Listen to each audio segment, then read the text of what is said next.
Good morning. Good morning. Today I want to start off really quick by reading Psalm 46. It says in Psalm 46, God is our refuge and strength, a very present help in trouble. Therefore we will not fear.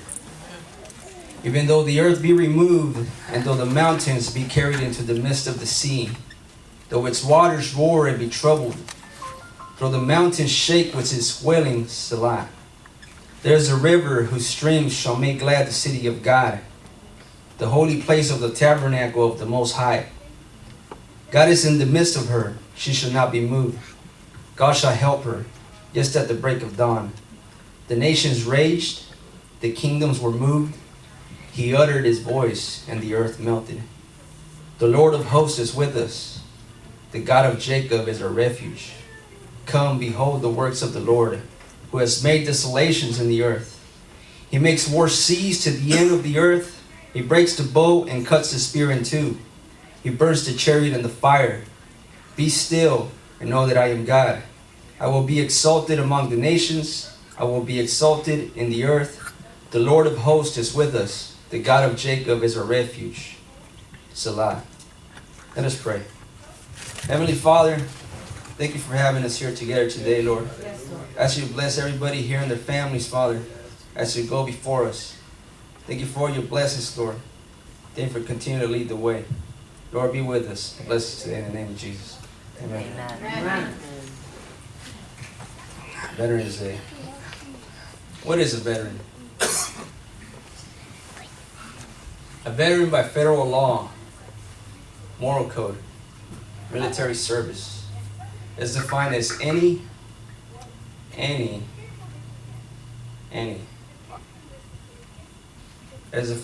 person who has served for any length of time in any military service branch.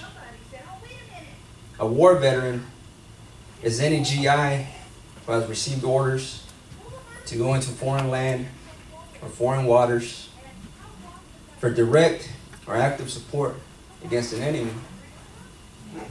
A combat veteran is any GI who has experienced any level of hostility, whether from friendly, offensive, or defensive military action. The veteran. We have 21.8 million veterans here in the U.S. today. 7.1% of Americans have served in the armed forces at one time or another. We live in a country that has survived centuries of war, centuries of modern warfare. No, not the video game. We're in a nation that has been battle-tested and battle-tried throughout its existence. We have taken part in some of the biggest, most historic, most important wars, such as the American Revolutionary War, such as the American Civil War, such as World War I, such as World War II, and other wars besides that. We have a distinguished history in the battlefield. And whether we agree with the wars or disagree with them, whether we see the value in them, whether we desire a peace in a different way, it remains that men in uniform fight for their countries, and they sacrifice of themselves and give themselves for their countries.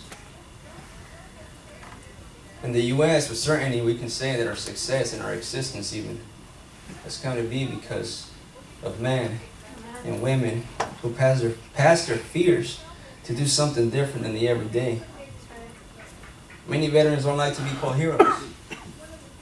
Personally, veterans see themselves as answering to a calling to stand at the ready for their nations, for their people, for other men and women that are also standing there with them. I personally had a chance to serve in the United States Marine Corps from 2003 to 2007. I also got deployed to Iraq in 2005 with 2nd Battalion, 1st Marines. We served in combat operations out there. And we were fighting against ex-Saddam loyalists during that time.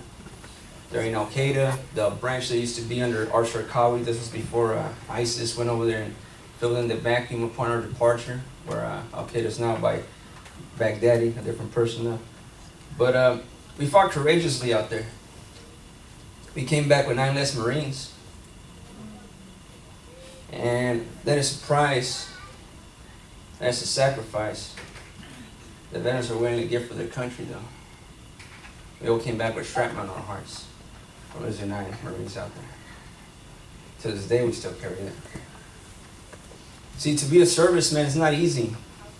You have to be willing to step out of your comfort zone. You have to be willing to make a serious decision. It's a serious decision. It's a radical change you're stepping into. No one can just give you some socks, some shirt, some hat that says the Army, Navy, Marine Corps, and put it on and you're automatically ready to get shipped overseas. It doesn't work that way.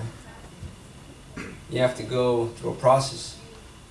You have to come through a conscious decision that you're going to be willing to leave behind a lot of things. Friendships, some family, things of sentimental value, dogs, cats, chickens. What you guys want to leave behind? You know, people got different things these days. But yeah, you got to be willing to leave a lot of things behind. And, you know, for us, it all begins with what we call the yellow footprints in the Marine Corps. The Navy, the Army, we all have about the same thing at boot camp. What happens is that when we arrive to San Diego, we end up having some yellow footprints. They go from wall to wall. You can say a couple lines. And you got all types of people that come from all over the country. All types of weirdos. See guys with all types of shirts, their favorite bands, different kind of just cultures. You know, everybody comes from different areas from the United States. And the diversity really stands out. Everybody can see how diverse everybody really is. Everybody has all types of haircuts, you know. Everybody there's people with dreadlocks, fades, afros, whatever you want to call it. It only lasts like 2 hours, though. Right after that, I'm looking like Pastor David. And right after that, though, well, we just shave our beards off too. That's why these days I grow it like this. Only shave half, shave on the blades. Expensive these days, you know. But yeah, after that the molding process begins though. And they break us down. That's one of the first things that takes place in boot camp. They break us down and start building us up. They break us down and start instilling into us military discipline. They start showing us how to exercise. Start teaching us weapons. They start teaching us how to use all weapons. But besides that, they start teaching us how to function as a unit. How to function as a type platoon. And sooner or later, next thing you know, we're operating as a platoon. And that's when we become effective. And our thing that we really train is about, it's they make sure that they test us. They test our limits. That's one of the biggest things the Marine Corps teaches. They test your limits to the point where you're out there exercising or you're out there in an obstacle course or you're doing something different. And it gets to the point where finally they push you to that level where you just feel like you just can't go anymore. Then they make you find it within you that you can still go a little bit more. And they always make sure that they push it that far. They don't want you to push any less than that. They got a saying in the Marine Corps is pain is weakness leaving the body. By the time we graduate, we get sent to the fleet. We go back to our actual units. Like I said, I served in the 2nd Battalion, 1st Marines. We end up going to the fleet. We become effective. We ended up training more over there. Training with different battalions and everything too, to the point where we became special ops qualified. When we were in Iraq, we were able to be used for special operations out there as well. And you know what makes us effective though is that we knew how to function as a unit. We knew our training. We know how to use our weapons. But really, that part about working as a unit is what really helped us out. When we were out there and everything, that's when we knew who we were. We were the few, the proud. The Marines. Yeah. And everything that helped us out a lot though It was the history that we have. We have a rich history of warriors that have stepped before us, such as John Basilone, Chesty Puller, Major Ray Mendoza, which served in my battalion. We lost him out there in Iraq. And, through all these stories, they helped us to be able to be strong out there and to be able to be motivated. If you guys could turn with me, we're going to turn into the book of Judges, chapter 7, verse 1. Now, as Christians, we also have a lot of veterans that came before us. We got veterans such as Joshua, David, Jonathan, Samson, a lot of different veterans. It's going to be Judges chapter 7, verse 1. We're going to be reading today about Gideon. The story of Gideon, I really like that story. I think everybody can learn a lot from the story of Gideon. Just to give you a perspective, give you a second, okay? To give you a perspective of what was going on around that time. The Israelites rebelled against God, and God handed them over into the hands of the Midianites for 7 years. During those times, the Israelites would come out and they would hide up in dens, up in caves, up in strongholds. And then they would come out and sow. They would plant produce, a bunch of their different things. Then the Midianites would come over and they would just destroy everything. They would just destroy everything that the Israelites planted. It got to the point where Israel had to cry out to the Lord. And they cried out to the Lord, and the angel of the Lord showed up to Gideon, and he told them that he was going to deliver the Midianites into their hands. So Gideon ended up gathering the people together. And he gathered them together ready to go to war. And that's where we start at here at Gideon chapter 7. It says, Then Jerubbaal, that is Gideon, and all the people who were with him rose early and encamped beside the well of Harod, so that the camp of the Midianites was on the north side of them by the hill of Moreh in the valley. So the Midianites were camping out in a valley right north of them, and they rose early. So these people were willing to go to war. You can see that little illustration there. And the Lord said to Gideon, The people who are with you are too many for me to give the Midianites into their hands, lest Israel claim glory for itself against me, saying, My own hand has saved me. Now therefore proclaim in the hearing of the people, saying, Whoever is fearful and afraid, let him turn and depart at once from Mount Gilead. And 22,000 of the people returned, and 10,000 remained. So there we can see that the Lord was telling the Israelites, there was about 32,000 of them. The Lord told them, whoever is fearful, whoever is scared, time to go home. Another thing he told them to us, the reason was behind that too, that he was taking their bragging rights away.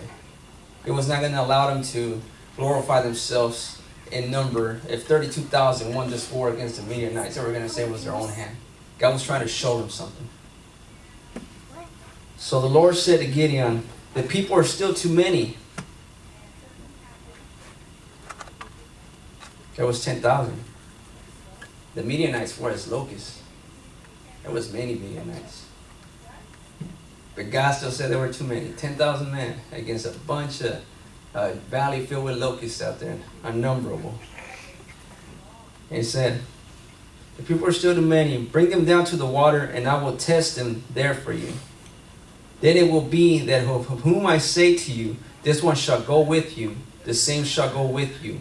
And whoever I say to you, this one shall not go with you, the same shall not go.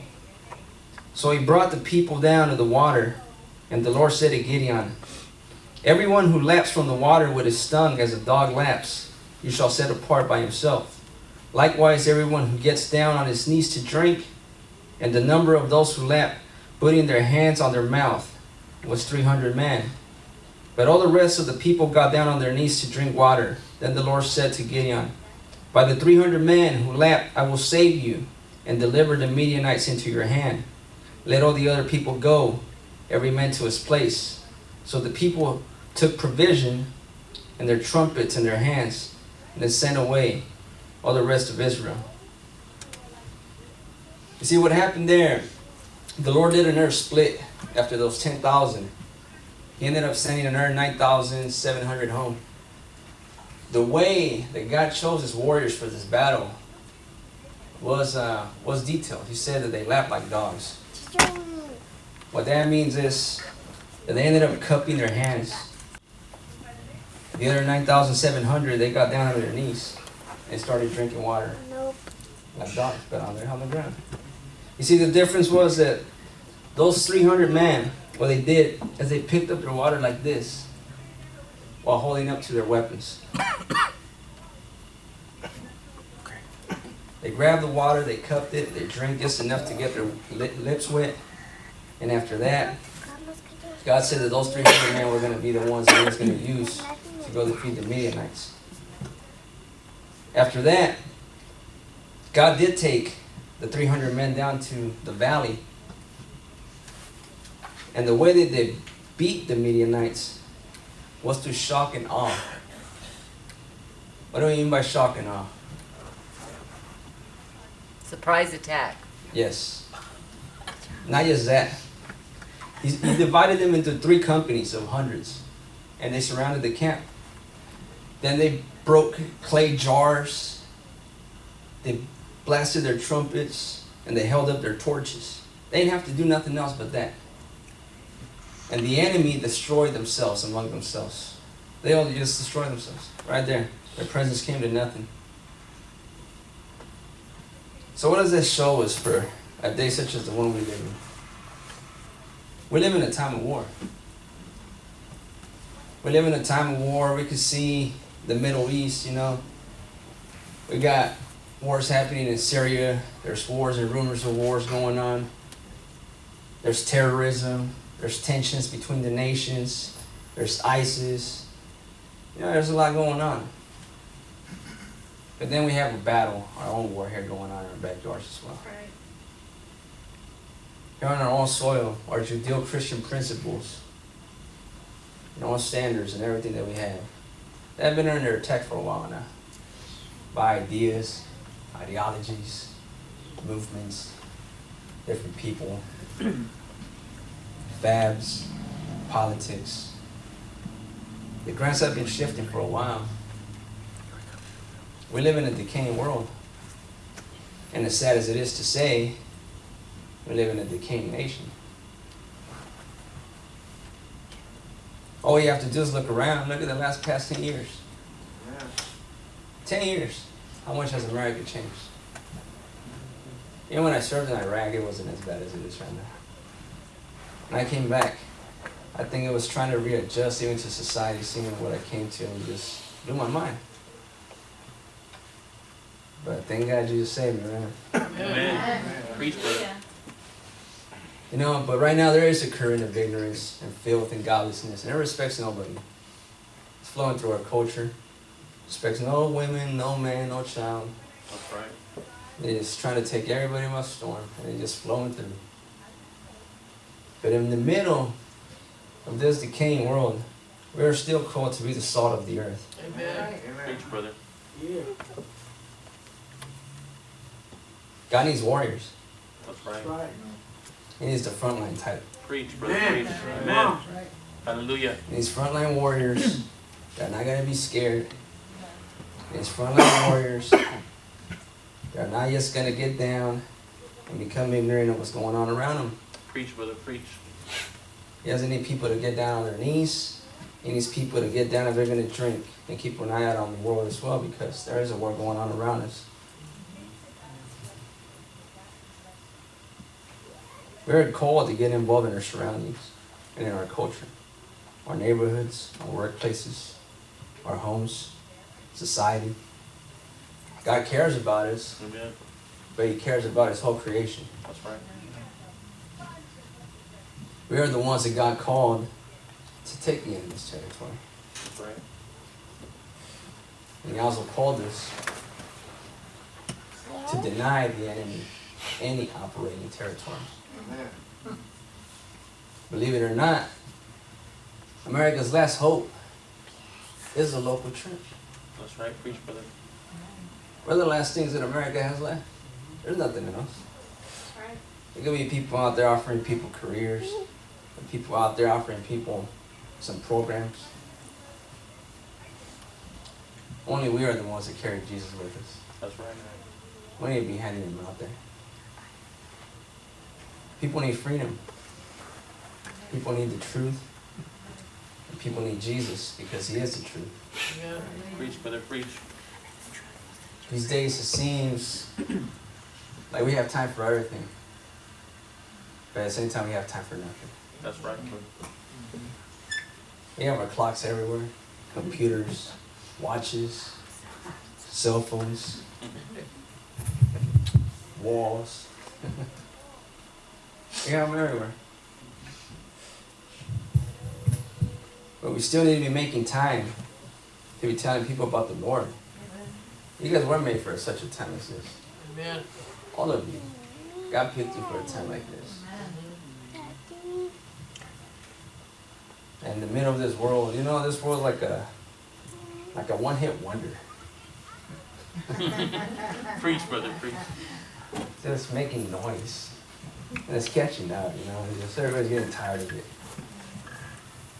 I like what it says in Psalm 96, where it says, "Oh, sing to the Lord a new song. Sing to the Lord, all the earth. Sing to the Lord, bless his name.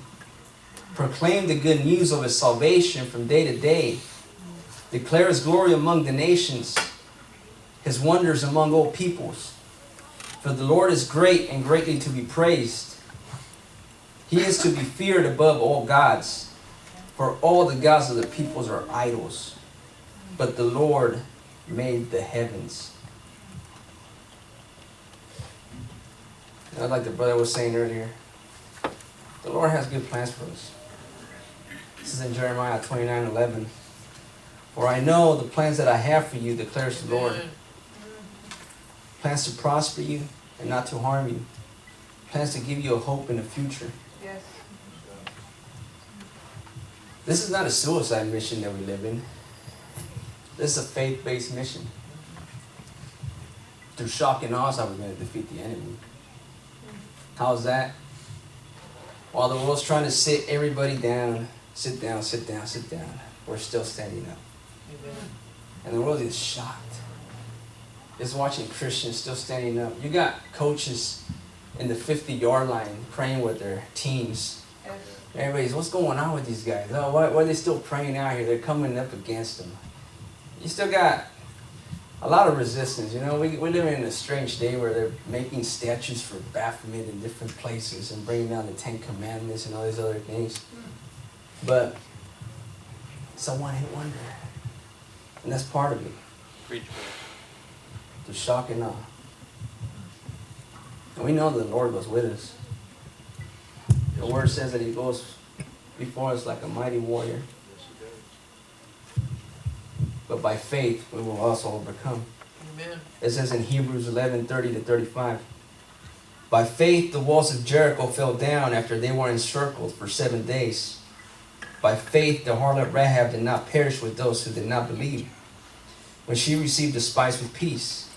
And what more shall I say, for the time shall fail me to tell of Gideon and Barak and Samson and Jephthah, also of David and Samuel and the prophets, who through faith subdued kingdoms, worked righteousness, obtained promises, stopped the mouths of lions, quenched the violence of the fire, escaped the edge of the sword, out of weakness were made strong, became valiant in battle, turned to flight the armies of the aliens. Women received the dead raised to life again." No. Got more scriptures. One that God, Jesus himself, tells us about. Listen carefully. "Behold, I have given you authority that you will not possess, to tread on serpents and scorpions, and the ability to exercise authority over all the power of the enemy. And nothing will harm you in any way." Nothing will harm us. We know that for us to live is Christ and to die is gain, right? Amen. And between that, nothing could harm us.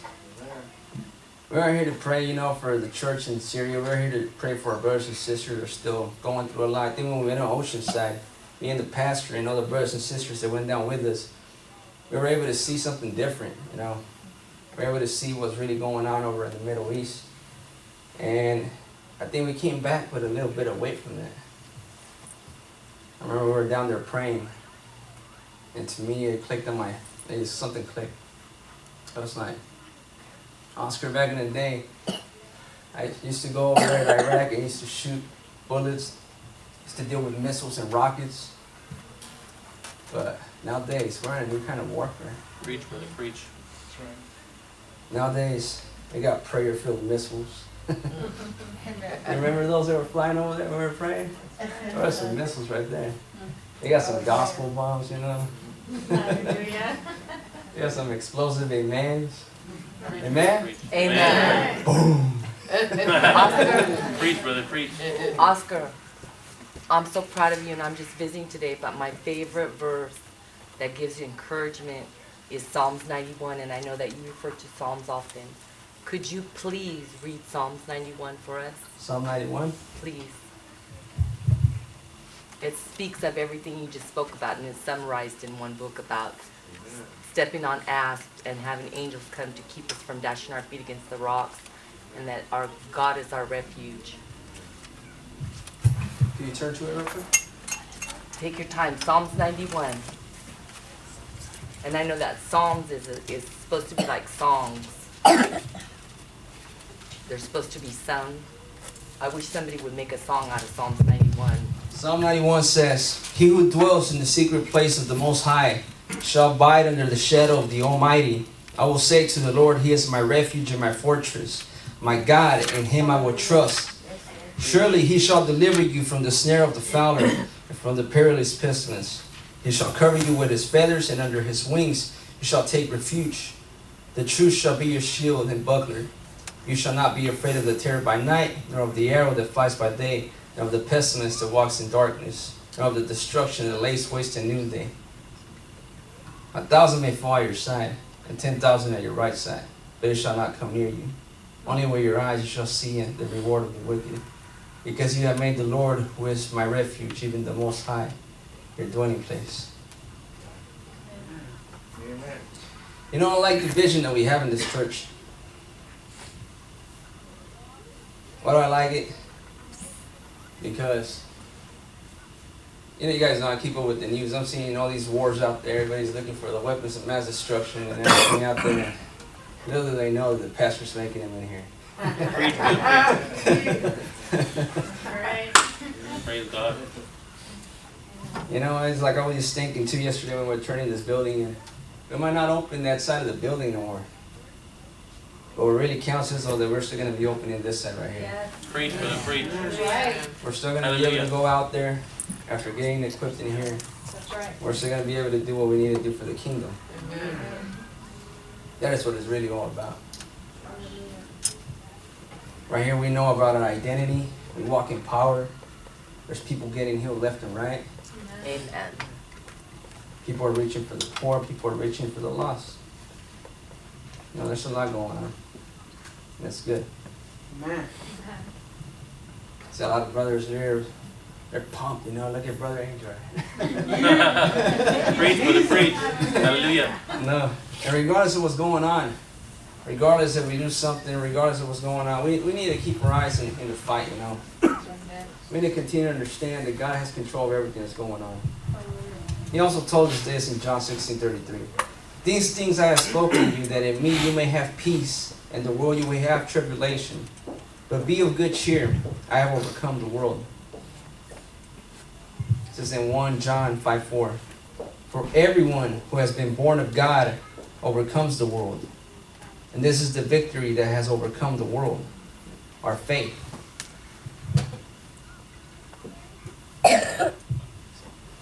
These days, you can see the enemy rising up. And the little one-hit wonder. It's going around everywhere.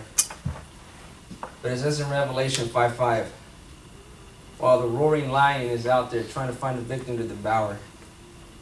It says in Revelation 5:5, "Then one of the elders said to me, 'Do not weep. See, the Lion of the tribe of Judah, the root of David, has triumphed. Preach, brother, hallelujah. Amen. He is able to open the scroll and the seven seals. It says he has triumphed. Hallelujah. That's right. That's victory. Yeah. What else do we need? That's right. What else do we need to know that our King already has victory? Hallelujah. So, now as veterans, as me and Brother Dale, Brother Marcos, Brother Carlos, we have seen a lot of things over on the other side. God has been healing us along the process. Amen. Right. You know, I'm sort of forgetting what PTSD is. Amen. Hallelujah. Something good is something good is that in the kingdom of heaven there ain't gonna be no PTSD. That's right. Regardless of how heavy this work is down here. No, that's a good thing. That's why you guys should be motivated to fight even harder. That's right. It's not really gonna matter over there. I like what it says. In Isaiah 2, where it says, this is a vision of Isaiah about the latter times.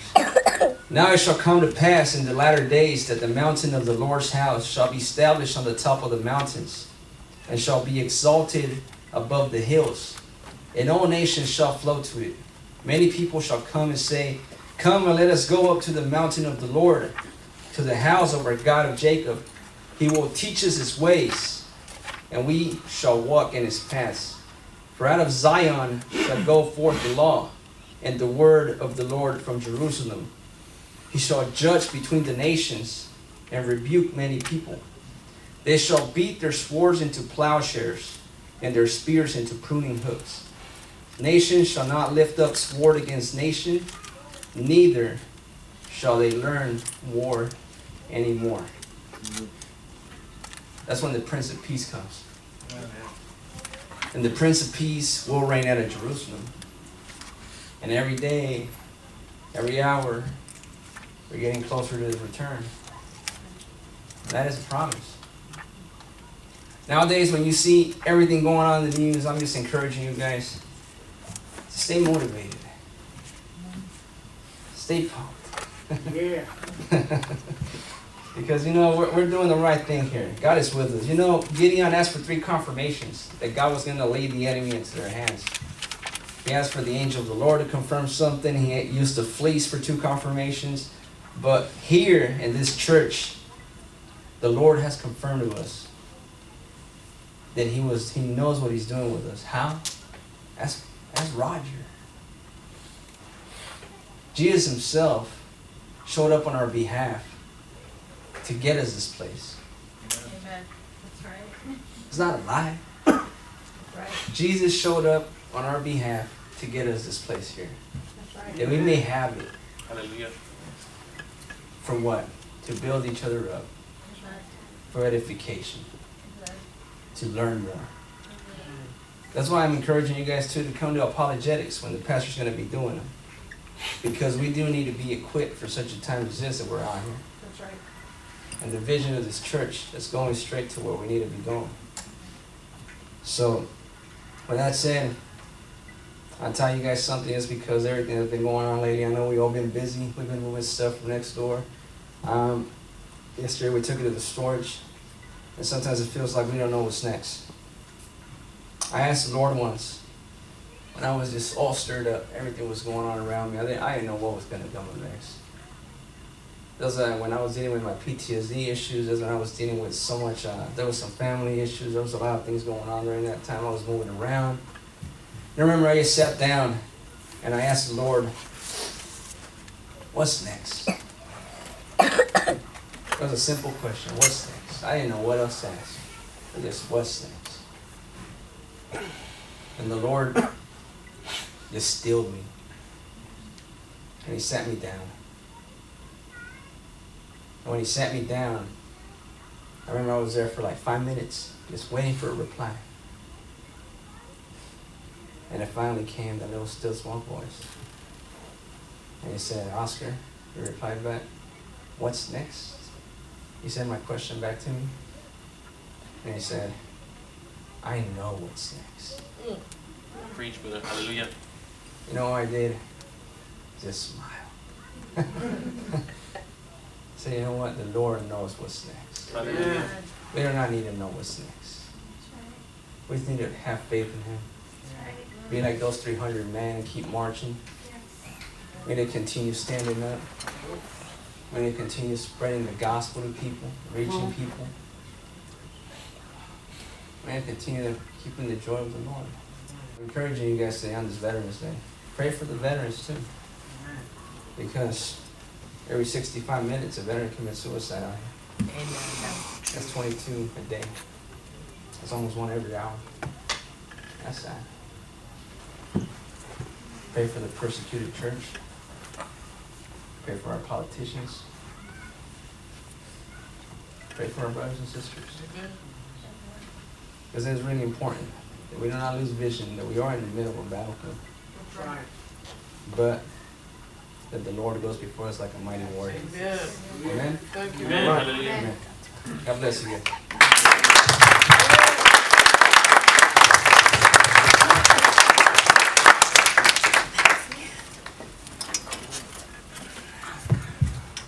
I still remember the day Oscar first stepped into the house of rest. It was just really quiet. And I remember he sat way in the back. It was a different building. And we had an altar call. And nobody knew him. I didn't know how he knew about us at that time.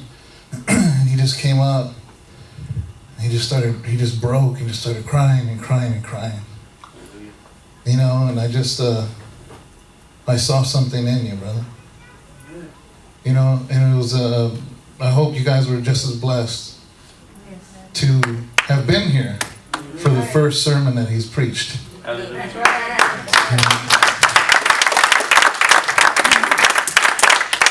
I want to finish off with this verse. It says in second, basically what you're saying is that we're all soldiers.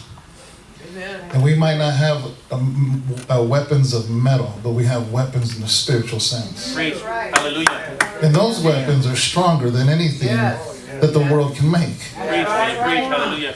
So we're all called to be soldiers.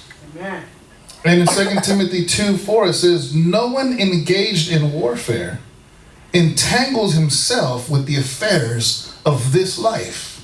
Preach, brother. No one, so you're a soldier. I'm talking to soldiers. You have come into Christ. You're coming into God's army. That's right.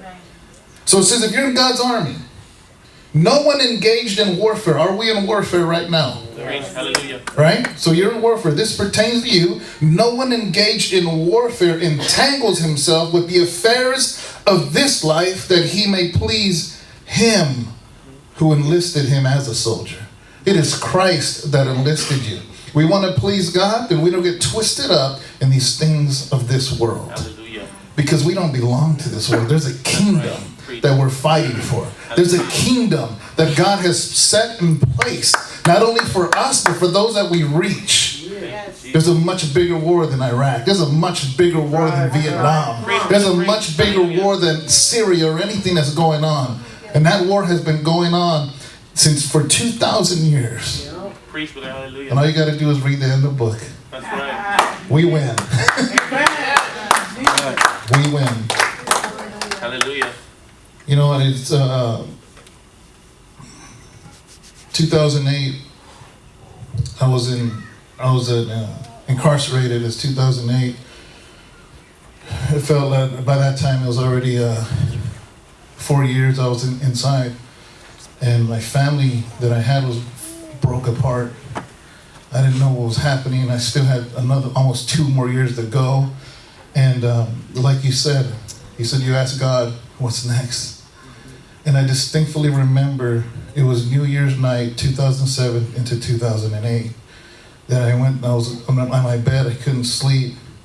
And I was saying, God, I don't know what's next. What am I doing here? What's going to happen? And that night, I had a dream. And in the dream, it was amazing because I walked into a building that was full of people. There was people on the left side and people on the right side, and there was no seat left open. And there was worship, and there was people that were worshiping, and I was walking up. I remember looking down and I had a suit on and I realized that I was going up to give the word. Preach, brother. Hallelujah. You know, and it's like that is something big to somebody that's been incarcerated, treated like an animal, treated like just nothing, and forgot to give that vision. How many of you have been given a vision and the life has just blurred it right now? Preach, brother. Hallelujah. How many of you have been given a promise that just looks blurry right now and you just can't see it? Hallelujah. The word of God supersedes anything that the world throws at you. Preach, brother. Hallelujah. Whatever God promised you, He will fulfill it. He will fulfill it. He dots every I and crosses every T. He doesn't miss nothing.